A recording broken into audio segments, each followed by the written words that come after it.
Hello, my name is Emily Kaufman, and I am an English teacher currently working at Stupavskou jazykovka. I grew up in the United States, in Ohio, and languages have been a lifelong interest of mine. Today, we will be talking about some of the differences between the English and Slovak languages, including alphabet and pronunciation, vocabulary, and grammar. Let's begin with the building blocks of both languages, the alphabet. There are only 26 letters in the English alphabet compared to 46 letters in the Slovak alphabet. This means that most of Slovak's letters are only given one sound, while many English letters have two or more sounds, such as C. In English, C can make a K as in cat or an S as in citrus. Sometimes both uses are found in one word, like in cancel. To compare, the C in Slovak has a T sound, like in cukor or cibulia. Another letter with two sounds is the G, which, like C, has a hard and soft sound. The hard G is the same as in the English word goose, and it's also found in Slovak. English's soft G is in giraffe, sounds like Slovak's J, which is heard in juice, which starts with a J in English. All of these strange spellings mean that students throughout the English-speaking world are given spelling tests until they graduate high school at the age of 18. English also lacks all accent marks, although some foreign words keep their accent marks, like in the French word naïve or Spanish's jalapeno. However, many times these words are also spelled without their accent mark, and over time they are lost entirely. Because of this small alphabet, English is famous for the spelling of its words and how little they match with the pronunciation. Even for native speakers, this can be a problem. It is a common joke among book readers that they will learn a word from a story, and when they try to say it in front of others, they will totally mispronounce the word, and nobody understands them. This happened to myself with the word epitome, which I thought was said epitome based on its spelling. Thankfully, only my family heard me say it wrong, and they told me the correct way to say it. For many English words, you cannot tell how it is said by looking at the spelling, and you must memorize how to say each word. A common example of this are the words though, cough, and through. All three meaning tses, kashel, and hotzi, end with O-U-G-H, but each ending has a different sound, and they do not rhyme.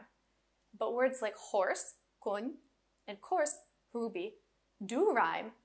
Speaking of rhyming words, English has many words that are spelled differently, but pronounced identically.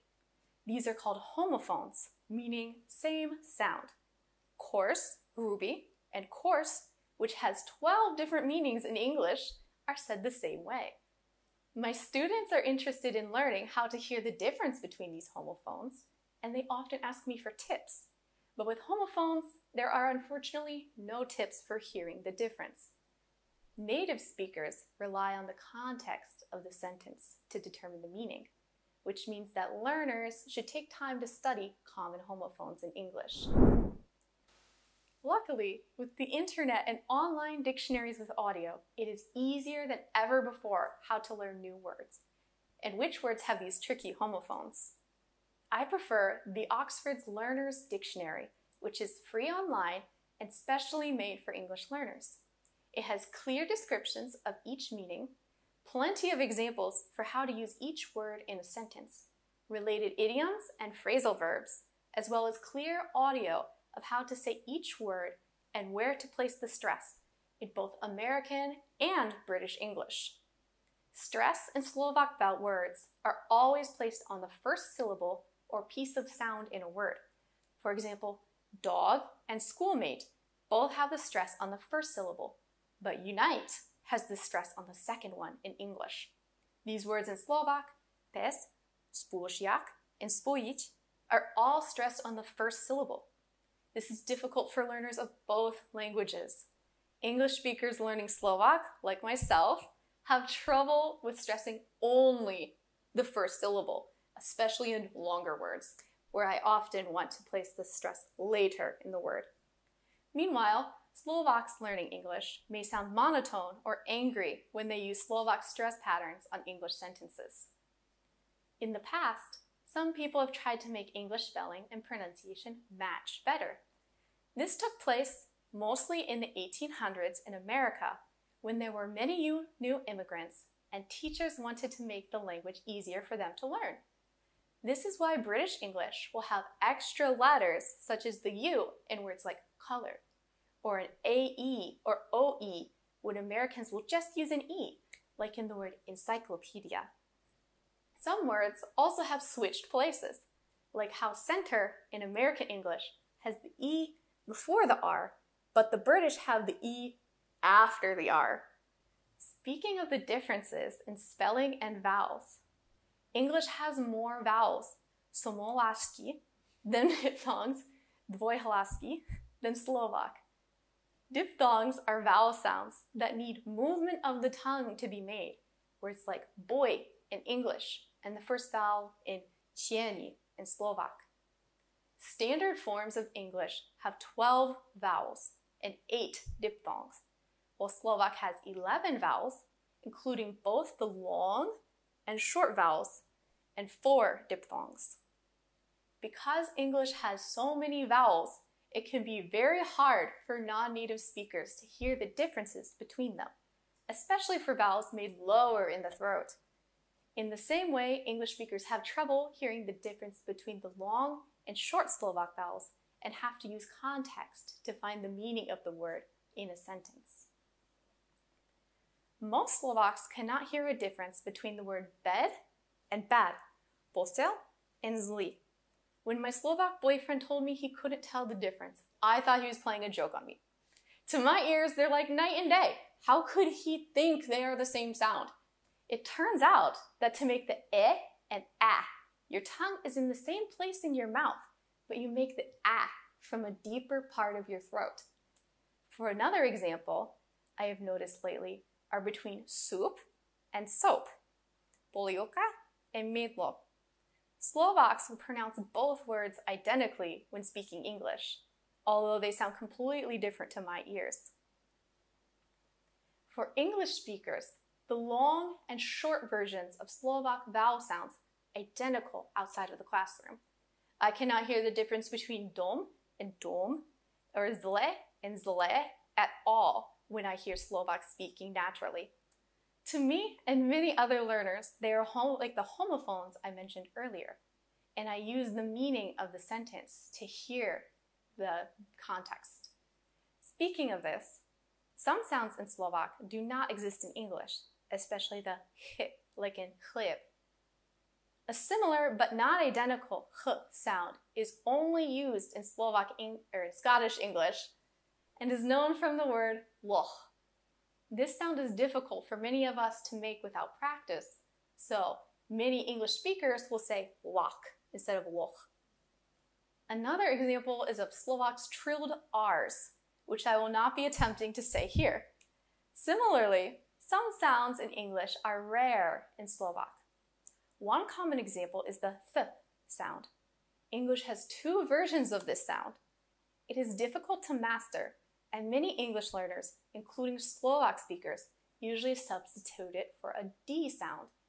A native speaker will say this and that, but a learner might say this and that. Lastly, depending on the version of English you learn, British or American, you will hear a difference in the way they use R's. Most dialects of English around the world use a weaker R that is very soft and like what most other languages use. However, American English is highly rhotic, meaning it uses a strong R sound and has one of the hardest R's of any language in the world. In standard American English, the R is always pronounced, but in some dialects, such as the South, Boston, and New York, the R is much weaker and is sometimes dropped, like in British English. As you may have been hearing during my speech in this video, and even now, You can hear me say every R clearly. However, if I speak with a New York, Boston, or British accent, you might hear that my R's disappear in the middle or end of words. River becomes river, herd is head, and horse is now horse. Now let's talk about vocabulary. Slovak and English share very few words except for so-called international words like taxi, telephone, hotel, chocolate, and so on. There are no Slovak words used in the English language today, aside from the anglicized last names of Slovak immigrants like Novak and Sedlak. The two languages are descended from the Proto-Indo-European PIE language that is believed to have existed about 6,500 to 4,500 years ago. Since that time, the two languages have had almost no connection and have developed their own unique vocabularies. Because of this, it is difficult to find cognates, words with both similar sounds and a shared origin, in the two tongues. English has a long history of adopting foreign words, even if it's not adopted any from Slovak. Latin and law and medicine give us terms like emo, modus operandi, and cranium, which is skull or levka. Greek influence can be seen in philosophy and psychology, in the very words themselves, as they come directly from the Greek words, meaning love of wisdom and study of the soul. French and English have had a relationship for thousands of years, and the French once ruled the English for 300 years. Many words for politics and luxury come from French. Terms like coup d'etat, or štátny prevrat, or royal, královský, are from the time the French took over the English government. Even the English words for cuisine, beef, and pork, or kuchyně, hovadze meso, bračové meso, all come directly from the French. Before the French invasion, or the rediscovery of Latin and Greek knowledge in the 1500s, English had a Germanic origin. Almost all words used in Old English have close ties to German or Old Norse. Brot and bread, Wasser, water, Trink and drink, Blut and blood are all cognates between English and German. Words like kniv, which is Swedish, are understandable to modern English speakers without studying the language. Can you tell that it meant knife? Back when it was introduced through Old Norse, the K wasn't silent, and it was said as knife. We have also taken more modern expressions from German, such as Schadenfreude, the feeling of being happy when something bad happens to someone else, Wanderlust, the desire to travel, and Zeitgeist, the spirit or feeling of a time. We also use fest to mean festival, talk about folkloric things being kitsch, say kaput when something is broken, or nix to cancel something or make it nothing, similar to the Slovak nič. Some examples of non-European words adopted by English can be found across the ocean. American English took in many words from the native peoples of the land, such as Cuyahoga and Mississippi for the names of rivers, to moose, elk, possum, skunk for the names of animals, or los, jelen, wapiti, opossum, and husnik in Slovak. Many parts of the world have their unique vocabularies too. They're estimated to be over 150 different dialects of English, with 30 unique dialects in the United States alone. In fact, my mom and dad both grew up speaking different dialects. My dad speaks Midwestern English, which is the preferred English for TV, radio, and news, and which you're probably familiar with, and is considered standard American English. My mom speaks a dialect that began forming in the mid-1900s called Inland Northern English. This accent is known for pronouncing the vowels in a different way than Midwestern English, and the changes are still happening. Some words in Inland Northern are very rare and are only used by people in 1 or 2 cities, such as the term devil strip, roughly travnik, which is only used by people from Akron, Ohio, to describe the grassy space between a sidewalk and the road. Many dialects of English do not have a specific word for this place, just like in Slovak. In fact, I even asked my boyfriend and sent him a picture, and he had no idea what to call it. There are only 3 official dialects of Slovak: Eastern, Central, and Western, in addition to the dialects spoken by Slovak communities around the world, such as in Serbia and Canada. There are an unknown number of unofficial Slovak dialects, but there are definitely more than 3. Very little research has been done on these groups, but hopefully we will record them better in the future. Besides adopting many foreign words, English and Slovak also have unique ideas that can be seen in their vocabularies. The first difference I noticed was when I moved to Slovakia. Most languages have honorifics, čestné tituly, that are used when speaking formally to someone. For example, Mr. Novak or Pán Novak. In Slovak, there are pán, pani, and slečna, approximately equal to Mr., Mrs., and Miss in English. However, in English there is an extra word, Ms., which can be used for any woman no matter whether she is married or not. This word was invented in the 1600s but became very popular in the 1900s as women entered the workplace and wanted to avoid being labeled by their marital status. Because Slovak does not have this equivalent title, I appear too old to be slečna to many residents. Most documents and emails from Slovaks address me as Pani Kaufman, despite me being unmarried. Some go even further and change my surname to Kaufmanova, which feels quite strange to me as an American, where we do not change the last name for women. Slovak uses 2 completely different words depending on whether a man or a woman is married. On je ženatý or ona je vedata. Speaking of relationships, Slovak has 2 words, ujo and striko, where English only has 1 for uncle. Another difference appears to be between borrow, požíkať si, and lend, požíkať.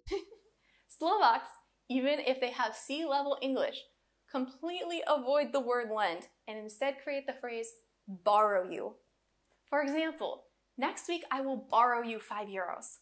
A native speaker would say, next week I will lend you €5. Or, if returning the money is understood by both speakers, next week I will give you €5. Borrow me has also been created to match with borrow you. For example, can you borrow me €5? Instead of can I borrow €5? Since moving here, I have also learned that English's bread vocabulary is quite small compared to Slovak's. To us, bread is almost everything that comes out of the bakery that isn't sweetened or filled with something. Chlieb, opekanie chlieb, rožok, žemla, that's all bread to us. The reverse is true of sweet things. Koláč appears to describe cakes, pies, and pastries, which are 3 totally different things in English. Cakes are fluffy. Pies are crust filled with fruits or something salty like meat and cheese. And pastries are small treats that are eaten without silverware or in a few bites. One last interesting difference I've noticed is that Slovak has different words for orange fruit, pomeranč, and orange color, oranžový. You may have noticed that I didn't use different words when speaking English, and that's because we don't have different words. We have only 1. Before the fruit was introduced to England, the word red was used to describe things that were orange-colored. You can still see this in words like red fox or redhead, which describe someone with orange hair. Lastly, let's talk about grammar for a few minutes. Because they came from the same language thousands of years ago, all languages in the Indo-European family will have similar features. Think of how similar Slovak and English are when compared to languages outside of this family, such as Uralic languages like Finnish and Hungarian, or Semitic languages like Arabic and Hebrew. The gap between English and Slovak aren't as large, but there are some major differences that we will discuss. One of the first differences that new learners notice immediately is that English has articles and Slovak does not. Articles are words like a, an, or the, which tell us if we're talking about a specific noun or object or not. For example, I see a cat has a completely different meaning than I see the cat. The cat is a specific cat, like ta mačka. Well, a cat is not a certain cat, and it doesn't matter. It could be any cat in the entire world. We don't care. To add to the trouble of knowing when to use articles, Brits and Americans sometimes use them differently. For example, an American will say, I have a headache. But Brits will drop the article in this situation and say, I have headache. No A.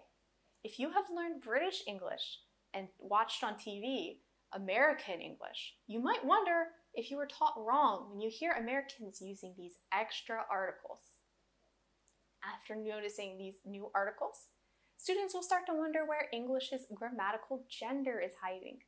Slovak has 3 genders: masculine, feminine, and neuter, as do most languages in Europe.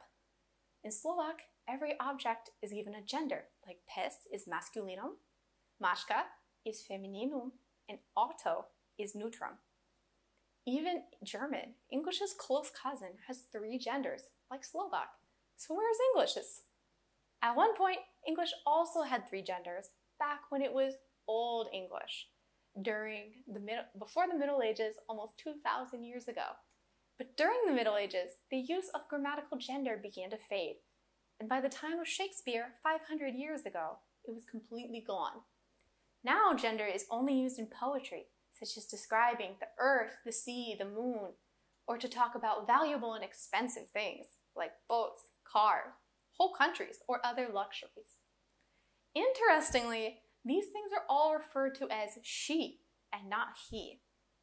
Older generations may refer to all animals as he, but most speakers under the age of 65 will use it, unless the biological gender of an animal is known. For example, an older person may call all dogs he, whereas people my age will just call them it. English speakers often struggle to learn the concept of grammatical gender, and may only use masculine gender for all objects, for example. The next difference that is seen by students is that almost no conjugation or cases seem to exist in English. Slovak has 7 cases, although only 6 are regularly used, and you might remember them from your school days. The nominative, genitive, dative, accusative, locative, instrumental, and rarely used vocative cases. Cases are used to help us see who is doing what during a sentence. English technically has 4 cases, but accusative and dative are almost always used identically. Cases are usually taught in English as being subject, nominative, object, accusative and dative, and possessive, genitive. For example, in the sentence, you know me and Anna's friend, you is nominative, me is accusative, and Anna's friend is genitive. It shows possession of something. English also appears to have almost no conjugation in the present simple tense. A few complex and irregular verbs like to be need to be memorized. To be is I am, you are, he, she, it is, we are, and they are in English. Or in Slovak, ja som, ty si, on, ona, ono je, my sme, vy ste, oni sú. Remember, English does not have a formal U like vy in Slovak. However, most regular verbs only need an S added to the end of he, she, or it. I run, you run, he, she, it runs, we run, they run.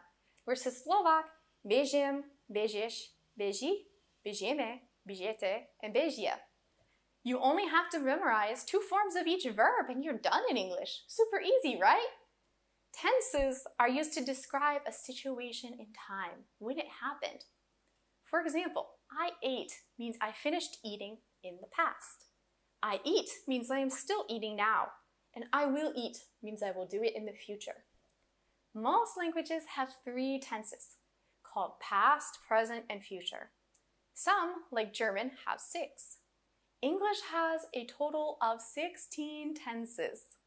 This includes the standard tenses made up of a combination of past, present, and future, with the simple, continuous, perfect, or perfect continuous, as well as for future in the past tenses, which are sometimes called conditionals. Despite having so many tenses, they are used frequently in writing, on TV, and in everyday speech. In fact, in American schools, young children are often only taught past, present, and future tenses. Later, in high school, a semester or two of English class might be focused on learning the names of the tenses and their uses, but most students already know how to use them and do it on their own. This doesn't even mention some dialects of English, which have their own grammar structures, such as in Black American English, where there is a habitual be to show repetition of a verb. An example of this is I be working, which has the same meaning as I am working regularly. Another dialect spoken in the mountains of Eastern America, Appalachian English, will often add an A to the front of an ing verb and drop the G from the end. So running becomes a runnin'.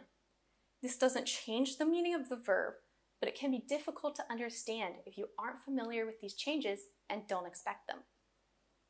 Many dialects of American English also use ain't, which has the same meaning as I am not. The word is informal but frequently used, such as when your friends ask if they'll see you at the party later and you say, I ain't going. Or it is often paired with a double negative, which still has a negative meaning. I ain't never been swimming means I have never been swimming. Lastly, for grammar, I want to cover a few smaller differences. English prepositions are another space of difficulty for Slovak learners. Because English has fewer cases and less conjugation, English prepositions and word order have a lot more to do with showing the connections between subject and object in a sentence. Let's look at a sentence in Slovak and then the same sentence in English. Lore kupil Peter knihu. See the ending of Laura is Lori and that kniha is now knihu? These changed endings help us see who and what the subject and object are in the sentence. The same sentence in English will be, Peter bought a book for Laura. Notice the endings are not changed from their original form, unlike in Slovak. So how do we know who bought the book for whom? We need word order. The subject usually comes in the front part of the sentence, and prepositions, like to tell us what is happening. Another big difference I have seen when teaching Slovak students is with count and non-count nouns. Have you ever wondered why you can say apples or dogs but can't say waters? That's because of the English concept of uncountable nouns, which generally include things like liquids like coffee, water, tea, categories of things like bread, meat, cheese, and non-physical ideas like money, music, and health. Of course, exceptions exist, like there were many breads, or I'd like a coffee. Here, we are saying the same thing as there were many types of breads, or I'd like a cup of coffee. And we are adding a description to the uncountable nouns that makes them countable. I hope that this video has helped you see some of the common differences between English and Slovak. Both languages are descended from the same source, but have their own unique histories, shaped by the world around them at that time. Both are special in their own way and may have features that seem, at first, quite strange to a new student. However, that doesn't mean that one is better than the other in any way. Hopefully, as our world grows more connected and even smaller, we can learn to see the differences and beauty in our languages. If talking about these differences have made you feel a bit scared of English, remember that learning today is a lot more fun and easier than ever before. You can practice English on the internet by making friends with some other English speakers, by watching some of your favorite shows with English audio or subtitles, or by listening to your favorite music and reading books. If you try to introduce a little bit of English into your everyday life, you'll see that these differences aren't so scary or strange after all.